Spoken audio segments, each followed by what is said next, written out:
আসসালামু আলাইকুম প্রিয় দর্শক, আজকের পর্বে সবাইকে স্বাগতম জানাচ্ছি নতুন আরেকটা রেসিপি দেখার জন্যে। ১ কাপ আটা আর একটা ডিম দিয়ে ভীষণ মজার ইউনিক এই নাস্তাটা মাত্র ১০ মিনিটে বানিয়ে বিকালের নাস্তায় চায়ের সাথে কিংবা হঠাৎ কোনো অতিথি চলে আসলে ঝটপট অতিথি আপ্যায়নে এই নাস্তাটা পরিবেশন করতে পারেন। ছোট থেকে বড় সবাই খেয়ে অনেক বেশি পছন্দ করবে। পুরো রেসিপি দেখবেন, আশা করি আপনাদের কাছে খুবই সহজ আর ভালো লাগবে। নাস্তা তৈরি করার জন্য একটা মিক্সিং বলে রুম টেম্পারেচারে থাকা একটা ডিম ভেঙে নিচ্ছি। ডিমটা ফ্রিজে থাকলে ১০ মিনিট আগে বের করে রেখে তারপর নাস্তাটা তৈরি করবেন। দিয়ে দিচ্ছি 1/3 কাপ পরিমাণ চিনি। চিনির পরিমাণটা স্বাদ অনুযায়ী এখানে বাড়িয়ে বা কমিয়ে নিতে পারেন। দিয়ে দিচ্ছি 1/2 চা চামচ পরিমাণ লবণ। এখন একটা হ্যান্ড উইক্সের সাহায্যে ডিম আর চিনিটা খুব ভালোভাবে মিশিয়ে নিচ্ছি। হাতের কাছে হ্যান্ড উইক্স না থাকলে একটা কাঁটা চামচ দিয়েও খুব ভালোভাবে মিশিয়ে নিতে পারেন। আর এভাবে মেশাতে ডিমের এই মিশ্রণটা যখন সাদা হয়ে আসবে তখন এর মধ্যে 1 টেবিল চামচ পরিমাণ দিয়ে দিচ্ছি সাদা তেল আর দিয়ে দিচ্ছি 1/2 চা চামচ পরিমাণ ভ্যানিলা এসেন্স। ভ্যানিলা এসেন্সটা হাতের কাছে না থাকলে 1 টেবিল চামচ পরিমাণ লেবুর রসও দিতে পারেন। আর এই ভ্যানিলা এসেন্সটা দিলে ডিমের যে এক্সট্রা গন্ধ আছে সেটা থাকবে না। এখন আবারও নেড়েচেড়ে সব কিছু খুব ভালোভাবে মিশিয়ে নিয়েছি। আর এই পর্যায়ে এর মধ্যে অ্যাড করে দিচ্ছি 1 কাপ পরিমাণ আটা আর দিয়ে দিচ্ছি 2 চা চামচ পরিমাণ গুঁড়ো দুধ আর 1 টেবিল চামচ পরিমাণ দিয়ে দিচ্ছি সুজি আর 1/2 চা চামচ পরিমাণ দিয়ে দিচ্ছি বেকিং পাউডার।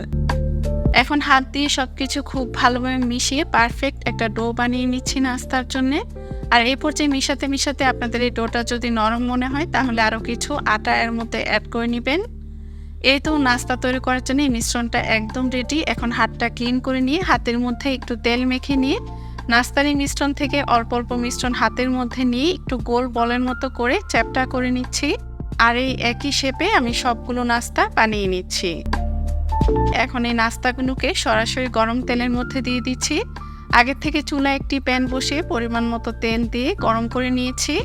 আর এই নাস্তাগুলো দেওয়ার পর জালটা মিডিয়ামের থেকেও কিন্তু কম রাখতে হবে, নয়তো খুব দ্রুতই কালার চলে আসবে আর ভিতরে কাঁচা থেকে যাবে, তখন এই নাস্তাগুলো খেতে কিন্তু একদমই ভালো লাগবে না। জালটা মিডিয়ামের থেকেও একটু কম রেখে প্রায় 3 থেকে 4 মিনিট পর নাস্তাগুলো উল্টিয়ে দিচ্ছি। আর নাস্তাগুলো কিন্তু অনেকটাই ফুলে গিয়েছে। আর এইভাবে উল্টে পাল্টে প্রায় 8 থেকে 10 মিনিটের মতো সময় নিয়ে নাস্তাগুলোকে খুব ভালোভাবে ফ্রাই করে নিচ্ছি। আর এভাবে আস্তে নাস্তাগুলোতে যখন খুব সুন্দর একটা লালচে কালার চলে আসবে, এই পর্যায়ে একটা স্ট্রেনার নিয়ে তেল ছড়িয়ে নাস্তাগুলো প্যানের থেকে উঠিয়ে নিচ্ছি। এইভাবে ঝটপট অল্প উপকরণ দিয়ে মাত্র 10 মিনিটে এই নাস্তাটা বানিয়ে বিকালে চায়ের সাথে পরিবেশন করতে পারেন। ছোট থেকে বড় সবাই খেয়ে অনেক বেশি পছন্দ করবে। বা হঠাৎ করে কোনো অতিথি চলে আসলে অতিথি আপ্যায়নে এটা পরিবেশন করতে পারেন বা এমনিতেও খেতে পারেন, কারণ এটা খেতে কিন্তু খুবই মজার। তাহলে সহজ রেসিপিতে আজকের এই নাস্তা তৈরি করার রেসিপি কেমন লাগলো অবশ্যই কমেন্টস করে জানাবেন। ভালো লাগলে একটা লাইক দিয়ে ফ্রেন্ডস এবং ফ্যামিলির সাথে শেয়ার করতে পারেন। আর এরকম নিত্য নতুন রেসিপি পেতে প্লিজ আমার চ্যানেলটা সাবস্ক্রাইব করে রাখবেন। সবাই ভালো থাকবেন, সুস্থ থাকবেন। আজকে এখানেই বিদায় নিচ্ছি। আল্লাহ হাফেজ।